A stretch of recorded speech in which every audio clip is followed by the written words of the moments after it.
Sajnos nem magyarul fogom csinálni, mivel én leszek a próbamalac, hogy kipróbáljuk, hogy az Arnoldnak a szövege hogy fog kinézni itt a nagy vászon.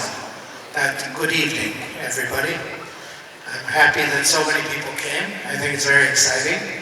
I'm going to share with you a few experiences that I've had with Arnold. I met him our first time in 1988 when we started to do a film called Red Heat.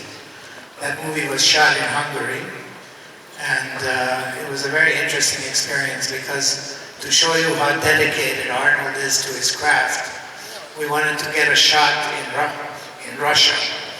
We had no permission. Nobody would allow us. Nobody would give us the permit to go shoot it. So Arnold said, well, let's just go ourselves and we'll figure it out. So Arnold carried the camera. I carried the magazines. We had a wardrobe guy with the wardrobe and the director and a cameraman. We chartered a plane, a Malev, to go to Moscow. We arrived at midnight. There was nobody at the airport, and we just walked in. It was absolutely amazing. No permits, no checking, no customs, no nothing. The next day, we were filming on Red Square. We stayed at a small hotel called Sovietskaya. At the time, that was the best hotel in Moscow. And how is this working, by the way? Majdnem, majd utolérni. Szóval a hotelban az első két nap, ugye még az Arnoldot nem nagyon ismerték Moszkvába, mivel a filmét nem mutatták be, mert tiltottak voltak, de azért az underground az nagyon szépen működött, tehát a videókazettákat másolták, lopkodták, és 2 napra, miután ott voltunk Moszkvában, már 2000 ember állt a hotel előtt, várva Arnoldra. Tehát egy érdekes dolog történt vele. Utána pedig hát a több tapasztalatom is volt, hogy ez a Moszkva, ez egy érdekes volt, mert ugyanúgy távoztunk, ahogy megérkeztünk. És aztán hát persze a Total Recall, amit Mexikóban csináltunk, ami nagyon izgalmas volt, mert minden este tequila ivó verseny volt. És nagyon érdekes volt, hogy az Arnold minden reggel ott volt a forgatáson pontosan, józanul megcsinálta a feladatát, és nagyon sokat segített nekem tulajdonképpen. Avval, hogy amikor a filmet elkezdtük promotálni, ugye akkor Arnold, aki a legnagyobb promoter és a világon, megérkeztünk Cannes-ba, és csináltunk egy fantasztikus ebédet a forgalmazóknak, ahol Arnold megjelent. De mielőtt elkezdődött volna az ebéd, Arnold megérkezett, végigment Cannes, és azt mondta, sehol nincs egy pószteres az egész filmben. Mit csináltok ti? Ti hülyék vagytok? Na mindegy, a film elég jól sikerült, tehát végül is kibékültünk Arnolddal kapcsolatban, de nagyon szép fejmosást kaptam. Utána sikerült még egy kis filmet csinálni, a Terminátort, ugye, ami nagyon izgultunk. Mert éppen a Terminátor 3 közepén döntette el az Arnold, hogy ő fog, hogy governornek fog bejelentkezni, vagyis elkezdeni. Tehát nagyon izgultunk, hogy akkor hogy fogjuk eladni a filmet, hogy Arnold kampányol, akkor, és mi pedig a filmet áruljuk, akkor mi lesz? Hát gyorsan megszületett egy új szó az angol dictionary-ben, amit úgy hívtak, hogy governator. Ugye? Ez lett Arnold. Tehát most minden további nélkül nekem egy nagy példaképem, mert fantasztikusan, izgalmasan éli az életét, és úgy működik, hogy azt a szót, hogy nem, azt nem ismeri. Tehát minden lehet, és mindent megvalósít. És ő mindent meg is valósított. Tehát akkor itt van Arnold Schwarzenegger, a Terminátor.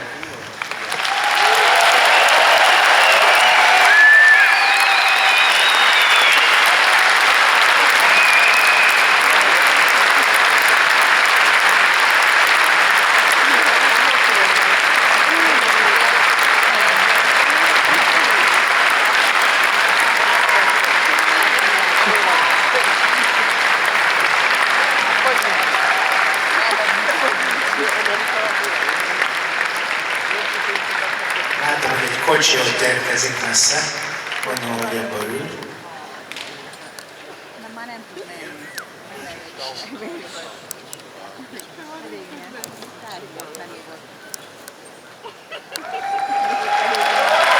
Arnold Schwarzenegger.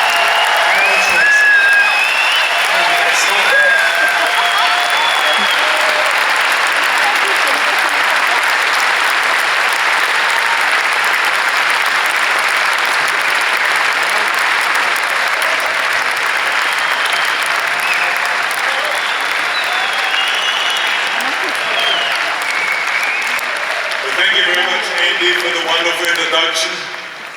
Let's give him a big hand, the producer, the entrepreneur, the king of movie making, the specialist, the man that was the biggest independent producer in the world. I mean, a man that I've done so many movies with. Let's give him a great hand, my very, very good friend, Andy Mania.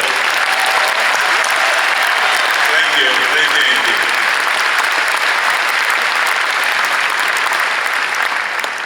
First of all, let me just say it's wonderful to be back again in Hungary. I mean, I love this place. What a fantastic place. I've come here, of course, many, many times in the past. I've come here to work out with my bodybuilding friends. I've come here to visit, to come on vacation. I came here to promote my movies. And of course, I also did a movie here, Red Heat, in 1988. What a great experience it was to be here and to do a movie with Andy Mania and to enjoy the great workmanship of the Hungarian people, the great acting, the great stage building and all that. So it was really a wonderful experience. But today, I'm here for this exciting event here called Success Day of 2015. I never thought that I'm going to come to Hungary and do a success speech here in Budapest. But here I am with some great entrepreneurs and pioneers. And I love this kind of an energy that I see in here in this auditorium. So it is wonderful to be with all of you today. Now let me tell you that before I do a speech, I always do a little bit of informal poll to check out what the people want me to talk about. Because you never know. Sometimes you talk about bodybuilding, sometimes about show business, sometimes I talk about politics, sometimes about stem cell research, sometimes about the environment, all those different things. So I wanted to know, what does this audience want me to talk about? So the numbers were pretty interesting. They were kind of all over the place. 40% of the people wanted me to talk about politics. 50% of the people wanted me to talk about show business and about bodybuilding. And the other 10% of the people just wanted their money back from some of my shitty movies that I've done. I mean, come on now, guys. That was like 40, 50 years ago. But seriously though, all jokes aside, wherever I go in the world, people do ask me all the time about what is the secret to success. And I always tell them, the short version of course. I tell them that first of all, you have to have a 22-inch bicep. Second is you have to be able to wrestle predators with your bare hands. The third is you have to be able to travel back on time and to save the human race. And the fourth is, of course, you have to have this charming Austrian accent. No two ways about it. Those are the things that you have to have.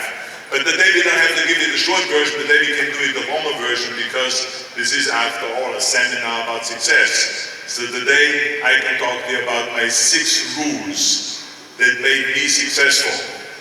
I believe that these rules can apply to just anybody. It doesn't have to be someone that wants to be a bodybuilding champion or a leading actor or a governor of the state of California or anything like that. Anyone that is interested in excelling, anyone that is interested in improving, those rules are for you. I also want to tell you that I have not always picked many goals and had many visions. But the ones that I had, I went after them with vengeance. I always was very, very intense. I always wanted to be the best. I always wanted to get to the top. I never was happy with just getting by. To me, there was a difference between just living and existing. The majority of people just exist. I wanted to live. I wanted to live fully. Now, that doesn't mean I have anything against those people that just want to get by. If you just want to get by and just be happy, I know there are many paths to happiness. So if that's what your goal is, so be it. But I'm not so sure that that's why you're here today. I think you're here today because you really want to learn and you want to excel because you're hungry for more. You want to also get to the top in your field. So these are my rules here. First rule is find your vision. Now, to me, this is the most important rule simply because if you don't know where you're going, you're not going to go anywhere. You can have the best ship in the world, you can have the best airplane in the world, but if the captain or the pilot does not know where to go, he's going to just drift around and float around and never going to end up anywhere, or definitely at the wrong place. And the same is also with life. If you don't have a direction, if you don't have a very clear vision of where you go, and a clear dream, then you don't know where to go. And I think this is a very big problem. Let me just tell you the way I have created my vision. I grew up in Austria, as you know. After the Second World War, we were occupied by the Allied forces. There was famine, there was starvation, there was misery. And to me, the whole place just felt too small and constricted. I couldn't wait to get out of Austria. I couldn't wait to get away from there because I could not see myself as being working in a factory somewhere or in a shop or to be a farmer or something like that. I couldn't even see myself following my father's footsteps, being a police officer. Even though that's what my parents wanted me to do.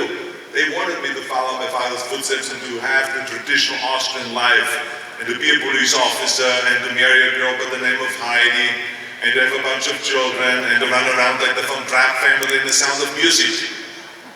But that was their vision. That was not my vision. My vision was much bigger, much larger. Luckily, one day in school, I watched a documentary about America. And I found myself. I couldn't believe when I saw this documentary, the tall skyscrapers, the monster bridges, the giant freeways with the beautiful cars. I couldn't imagine these huge jetliners, movie stars, Muscle Beach, and all of those things. The Empire State Building was 100 times taller than any building in Austria. I couldn't wait to get there, but of course the question was, how do you get to America? In those days it was not that common of a thing that you just buy yourself a ticket and you fly to America. And then one day I walked around in the town of Graz after my school, and there I saw a sporting goods store where they sold magazines, bodybuilding magazines. And there was on the cover a guy by the name of Reg Park, and he was in a lion top. He posed like Hercules. He looked monstrous, he looked fantastic. And I was so intrigued by his physique, by his body, that I bought the magazine immediately. And I read the article as fast as I could about him, how he became Hercules. Because on the cover of the magazine it said, Mr. Universe becomes Hercules. So I wanted to hear that story, I wanted to read about that. And I read about how he grew up poor in Leeds, in England. And how he trained 4 or 5 hours a day and became Mr. Great Britain. And he continued training and training and training and then eventually became Mr. Universe. Then he has won the title the second time and the third time. And then all of a sudden he was discovered in Cinecittà in Rome to play Hercules. So when I read that, I became more and more certain about my own future. I knew exactly what I wanted to do. When I read about him becoming Hercules, having all these muscles, and then taking these hundreds of thousands of dollars that he made with these Hercules movies, and then buy himself a gymnasium chain, became an entrepreneur and a gym owner. All of those things is exactly what I wanted to do. I could see myself very clearly, my vision laid out in front of me, that I will become a bodybuilding champion, that I will also get into movies, I will become rich and famous, and go to America, and the rest, of course, is history. And I was so happy that I had a vision. I was so happy that I had a goal and that I knew where to go. Because the simple truth is, if you don't have a vision, if you don't have a goal, if you don't see your future laid out in front of you, every day kind of becomes kind of like a chore. It becomes burdensome. You don't know exactly why you're working hard. You don't know why you're failing, why you have to get up again. I mean, the numbers speak for themselves. In America alone, we have 74% of the people that are unhappy with their work. Think about that. Only 1/4 of Americans are happy with their life's work. That is a sad story. When you have a vision, every everything you do, no matter how hard you work, brings you one step closer to making that vision become a reality, no matter how many times you fail, no matter how hard you work. I remember during my pumping iron days, people always ask me in the gym, why are you always having this smile on the face? I mean, you work out 5 hours a day, you're struggling and you're sweating and you're lifting, and you smile. And all those other guys in the gym have a sour face because they have to do another set and another rep, and they have to work out. And I always told myself, because I have a very clear vision, I know that every set that I do in the gym, every rep that I do in the gym will get me one step closer to that goal, to that vision that I have to become Mr. Universe and standing on that stage. So I could not wait to do another set. I could not wait to do another 1,000 sit-ups. I could not wait to do another 500-pound bench press. I couldn't wait to do another 500-pound squat. I couldn't wait to do as many curls until my arms fall off. I couldn't wait for that because I know that each and every rep would take me one step closer to that goal of standing on that stage just like Reg Park. You see, when I lifted weights, I didn't just lift the weights in my mind. In my mind, I was lifting the trophy over my head. I could see myself surrounded by hundreds of bodybuilders around me, looking up at me. And thousands of people screaming out in the audience, Arnold, Arnold, Arnold. That was my vision. And let me tell you something, at the age of 20, my dream and my vision became a reality, and I stood on that stage in London where Reg Park won the Mr. Universe competition. And at the age of 20, I became the youngest Mr. Universe ever. So I knew that my dream and my rules and all of those things worked, that I made it even though we had all the doubters. So this is not only in bodybuilding.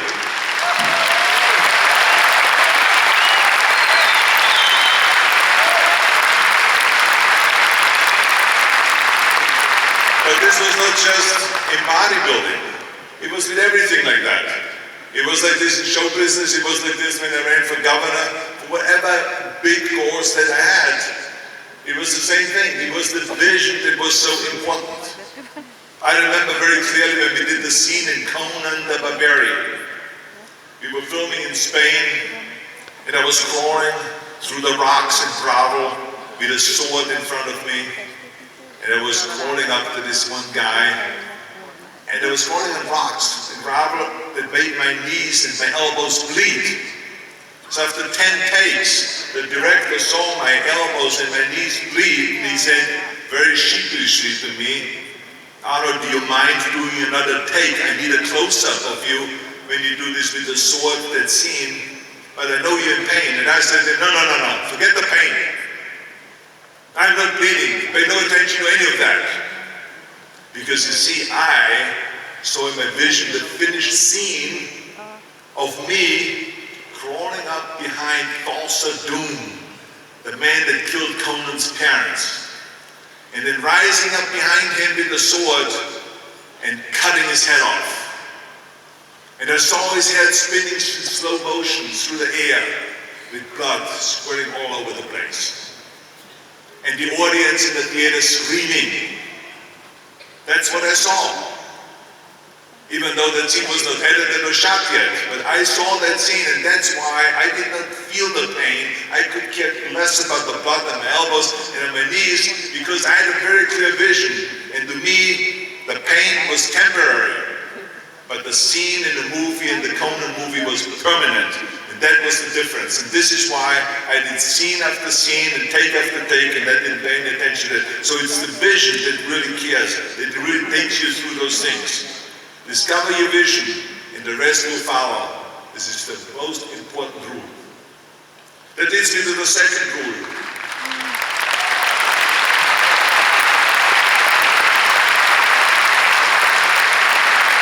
The second rule is never ever think small. If you're going to accomplish anything, you have to think big. You have to think the stars. Because the biggest challenge most people have is this think small. They think small, and this is the worst enemy that you can have. I had never had patience for any of that. To me, there's a saying in German that says, wenn schon, denn schon. If you do something, then go all out. Go all the way. I always felt that too big is not big enough. I didn't just want to be a bodybuilding champion. I wanted to be the best bodybuilder of all times. I wanted to have the best symmetry. I wanted to have the best definition, the most muscle mass. I wanted to win the most titles. And the same thing was also in show business. I didn't want to just be in movies. I wanted to be the leading man. I wanted to have credit above the title. I wanted to be the highest paid actor in the history of motion pictures. I didn't in politics want to just run for city council or mayor. Are you kidding? This is Mickey Mouse stuff. I wanted to go and become governor. But not just governor of any state, but governor of the best state in the United States, of California. You see what I'm saying? So I always shot for the big, big thing. Because it takes the same amount of energy to have big dreams than it does to have little tiny goals. So remember, never think small, think big. The third rule is, ignore the naysayers. It's natural that when you have a big dream and a big goal and you say to somebody, hey, I want to be world champion in bodybuilding, and you're 15 years old, they're going to say, are you crazy? This is not going to happen. It's impossible. So no matter what goal I ever had in life, people always said, it's crazy, it's impossible, will not happen. No, no, no. So I heard this all my life, but I never paid attention to it. Because what I did was, and I recommend this to you, take those words, no, and impossible, and it can't happen. Take all of this out of your vocabulary. Each of my careers, when someone said it's impossible, I heard it's possible. When someone said it can't be done, I heard it can be done. When someone said no, I heard aloud, yes. I always believed in what Nelson Mandela said. Nelson Mandela said that everything seems to always be impossible until someone does it. You see? Until someone does it. Then all of a sudden it's possible. Well, I wanted to be that one that breaks through and be the first one that make it possible. Just think about how many times my career would have ended if I would have listened to the naysayers. It started right away in bodybuilding when they said it can't be done. They said it's an American sport. Are you crazy? You can win an Austrian sport. You can be a ski champion or a swim champion or track and field champion, but not a bodybuilding champion. It's an American sport. You're nuts. When I wanted to go to America, they said the same thing. Come on, Arnold, you're crazy. You don't have any money to go over there. There's no one over there helping you. You know what they do in America. When you just hang out, they shoot you. They kill you. Is that where you really want to go? And then, of course, when I wanted to go into show business, it was the same thing. I remember after I won all the Mr. Universe titles and Mr. Olympia and Mr. World and all this, I wanted to change over from bodybuilding to acting. And I met with managers, with agents, with studio executives in Hollywood. They again say it's impossible. They say to me that your body is too big. Look at you, you look like a monster. Hercules movies were done 20 years ago, but now the new sex symbols are Dustin Hoffman, Al Pacino, Woody Allen. Those are the new sex symbols of the 70s. So forget about it, Arnold. And plus your accent, I mean, the American people like to see people talk like John Wayne. They want to hear John Wayne talk. Not like you with this accent. No foreigner has ever made it in America, become a star. And plus, your German accent is kind of scary, it gives me the creeps anyway, so I don't think it will work. And your name, Schnitzel, or whatever your name is, yeah, I can see that already on the billboard, on the poster. Yeah, a lot of people is kind of storm into the theater and just see the movie because of the name Schwartz and whatever the name is. No, forget about it. Look out. You're a nice guy.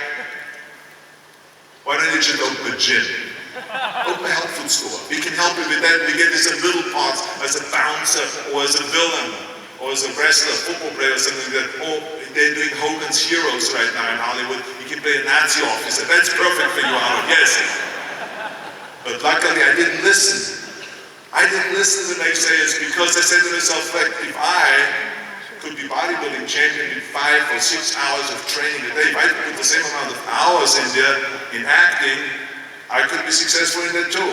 I can get to the top in that too, and this is exactly what I did. I took acting classes, English classes, speech classes, dialogue classes, accent removal classes. That guy should give me his money back. They should give me my money back. But I mean, nevertheless, I ran around, I remember all day, a fine wine grows on a vine. A fine wine grows on a vine. And the zinc is made out of zinc and rubber baby buggy bumpers. And those are the kind of things that they say over and over again in order to get used to the American kind of way of talking. And all of a sudden things started happening. I had my breakthrough. I started getting parts in movies. I remember the first one that I starred in was Hercules in New York. Now that movie went right in the toilet. It was a terrible movie. But let me tell you something, that it was my foot in the door. Then all of a sudden I started getting parts in Streets of San Francisco, which was a very famous series on television. And then I did Pumping Iron, Stay Hungry with Jeff Bridges and Sally Fields. Then I did a movie with Kirk Douglas and Anne Margaret. And all of a sudden I landed the Conan role. Conan the Barbarian. It was this big Universal studio, Dino De Laurentiis producing, and John Milius directing. And that was my breakthrough. Finally I've arrived. There was a starring role, big budget movie, and we were #1 when we came out in the box office that summer. And let me tell you something, that here's the interesting thing. When the movie was finished and it came out, John Milius, the director, said if we wouldn't have had Schwarzenegger, we would have had to build one. Because there was no one around with a body like that to play Conan the Barbarian. If we wouldn't have had Schwarzenegger, we would have had to build one, he said. And then, when we did Terminator, Jim Cameron, the director, said the "I'll be back" line became the most quoted movie line in the history of motion pictures because Schwarzenegger talks like a machine. You see what I'm saying? So now, all of those things that the naysayers said that are liabilities became actually assets, became a big plus for me. So as you can see, never listen to the naysayers. And the same was in my political career. When I ran for governor, they said the same thing, you have no political experience. I said, you're right. They said, you've never really worked your way up in politics. I said, you're right. But you see, I went to the people when I announced my governorship, and they said, look, I have no experience. But I don't think that's the problem in California, because we have plenty of experience. We have warehouses of experience in Sacramento. But I said, the politicians don't have the will to serve you, the people. I said, I have the will to serve you, the people, and not the party or not the special interests. I will be serving you. I said, so you have a choice. Do you want to go back to the status quo, or do you want to choose me? And you know something, 2 months later, I was the governor of California, even though they always said it would never happen.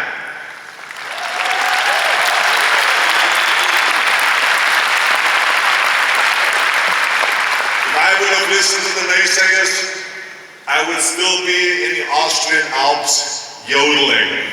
That's all I can tell you. So never ever listen to the naysayers. And my fourth rule is forget plan B. How many times do you see people when they make a plan, they say, well, and then I have a fallback plan. If plan A doesn't work, I have plan B. That's my safety net. Big mistake. Because when you have plan A, you got to focus on plan A because it's already tough enough to focus and for you to believe in the plan. So now if you start focusing on plan B, that means you're taking your eye off the ball. And what is what they teach you in every sport? When you go golfing, they say keep the eye on the ball. Don't raise up your head before you hit the ball. Keep your eye on the ball. When you play tennis, they tell you keep your eye on the ball. When you play football, when you play soccer, always keep the eye on the ball. Stay focused. So that's number one. You're taking your eye off the ball when you look at plan B. But number two, you've already the outside doubters. The people that say it can't be done, and I don't believe that you can do that, it's impossible. So if the outside doubters, and now you have someone within you, that is doubting yourself, Because if you already go from plan A to plan B, that means that you don't have 100% faith in yourself in plan A. So now you have an outside doubter and you have an inside doubter. There's no one in the world that has ever made it. No one ever became successful when you doubt yourself within and also have the outside doubters. So forget about that. As a matter of fact, there's a famous writer that wrote, his name was Samuel Beckett. He said, ever tried, ever failed, no matter.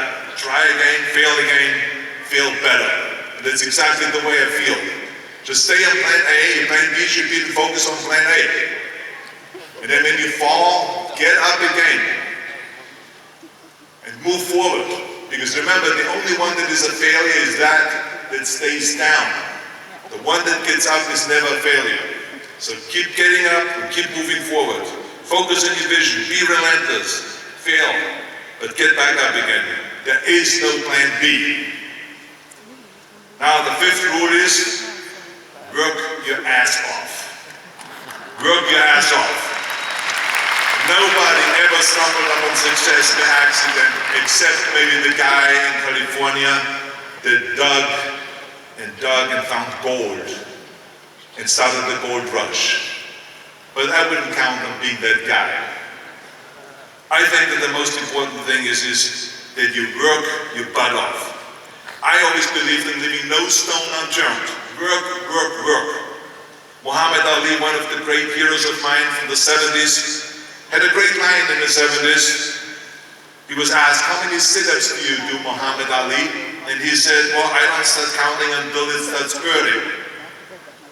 See, that's what makes you a champion. That's what makes you a champion. That's why, and that's the way it is with everything. No pain, no gain. The bottom line is, none of my rules will work if you don't work your butt off. That is the most important one. It drives me absolutely nuts when people say they don't have enough time to work out every day. They don't have enough time to read a book. They don't have time to improve in their business. They don't have time to learn another language. They don't have time to improve or to do anything. What are we talking about? The day is 24 hours. 24 hours. We sleep 6 hours. So we have 18 hours left, and I know there's some of you out there that say, well, wait a minute, I maybe need 7 or 8 hours of sleep. Then just sleep faster, okay? You only need 6 hours, but then you have 18 hours left. Then you work maybe 10 hours, so you have 8 hours left. So what are we talking about? That you don't have time to improve yourself or to grow as a person physically or mentally or spiritually? We can do all of this. I remember when I went to the United States. I worked out. I trained every day 5 hours. I was managing a construction company and working on construction because in bodybuilding there was no money yet. And I was studying in school business administration and economics. And I went to acting class 3 times a week from 8 o'clock to 12 midnight. I knew that the day had 24 hours and I want to use every single hour of that day. Never waste one single hour. I believe in what a very good friend of mine by the name of Ted Turner said. Ted Turner started CNN, which was a revolutionary breakthrough in the national news, 24-hour news. And he's a fantastic guy, entrepreneur. He says, early to bed, early to rise, work like hell, and advertise. That's what I believe, that's what we need to do. So just remember, you can't climb the ladder of success with your hands in the pockets. You got to work your butt off. That's that simple.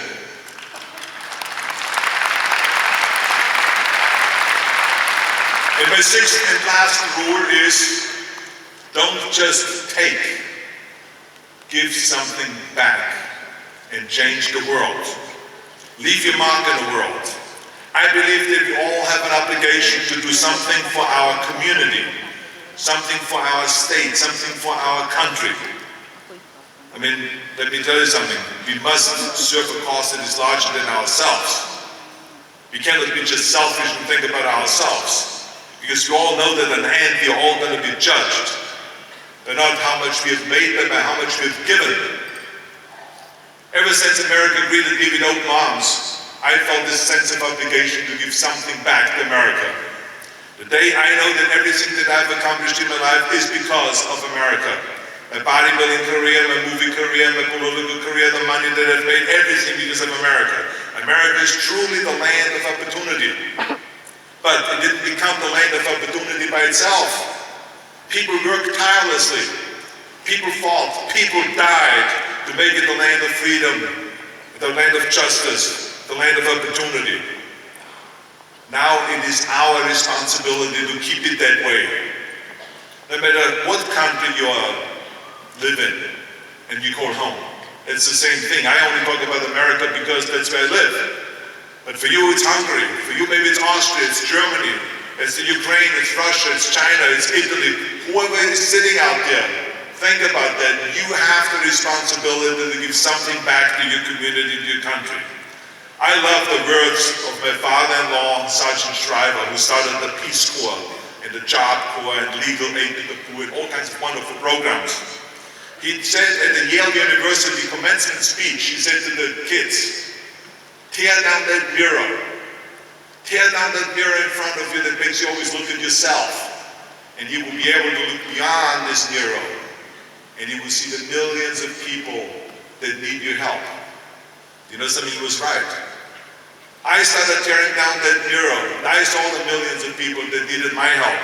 And I became a trainer of Special Olympians. I became the chairman of the President's Council on Physical Fitness and Sports between 1990 and 1993. I started after-school programs all over the United States for kids that were disadvantaged. They didn't have parents in the afternoon when they got out of school. And I started getting so addicted to serving and the pleasure that I got out of it, the rewards that I got out of it, that in the end, I rather went to play with an 8-year-old kid, chess, in an inner-city school, or maybe play golf with a Special Olympian than to go down another red carpet of a movie premiere. And eventually the joy of giving became such a high to me that I decided to literally walk away from my movie career after we were finished with the promotion of Terminator 3 in 2003. I walked away from the movie career and I ran for governor. Let me tell you something, there were a lot of people against that because my agents and all those that were benefiting from my money that I made said, Arnold, you're going to lose out $20 to $40 million a year for doing that. As governor, you don't make any money. It's like $178,000 a year, which of course I never took because it was petty cash, you were right. But the bottom line is that I did not pay attention to the money that I would lose or anything like that. I paid attention to that I wanted to serve America. I wanted to serve California. And I tell you something, that those 7 years were the most exciting and most rewarding and the most gratifying years of my life. To work all day and to solve problems for the people, for 38 million people. From education problems, to law enforcement problems, to prison problems, to healthcare problems, and the list goes on and on and on. All day long was such an unbelievable pleasure. And even when I was finished with my governorship, I continued my service for the people. I continued with the after-school programs. I continued my fitness crusade. I even built an institute at the University of Southern California, the Schwarzenegger Institute, that continues with those policies. And we continue now, as I'm a professor, if you don't know, of that university, and I lecture there regularly. And I also created the R20, which is an environmental organization, the Region of Climate Action, because we have to fight our pollution, because we're continuously polluting the world and 7 million people a year die because of pollution-related illnesses. And I cannot just sit by and watch that, so I'm also on a crusade to create a sustainable and green energy future. So I continue with all of this because it gives me such a pleasure, because I believe that I shouldn't just do something for myself, but I want to do something for the world and for the community. So this is why I said to you today, don't just think about me, think about we. I have great idols.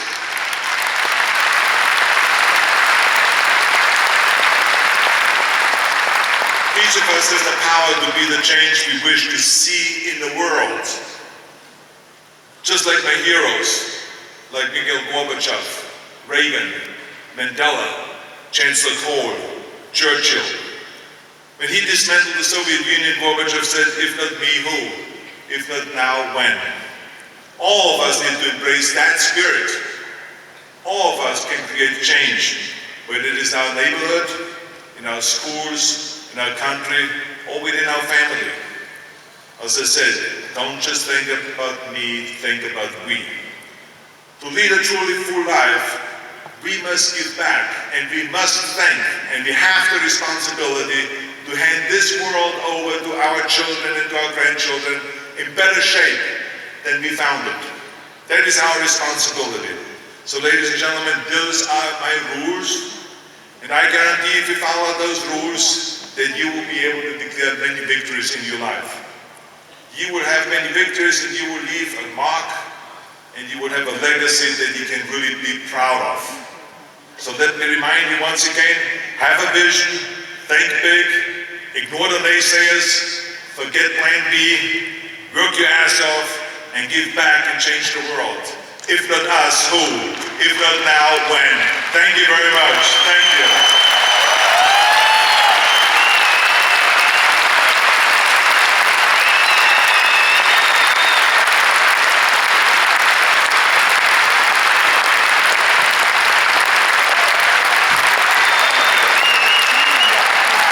I'll be right back for a Q&A, for a discussion, then you can ask all kinds of questions. Thank you very much for paying so much attention, okay? Thank you. Yes, I'll be back in 3 minutes. Arnold Schwarzenegger!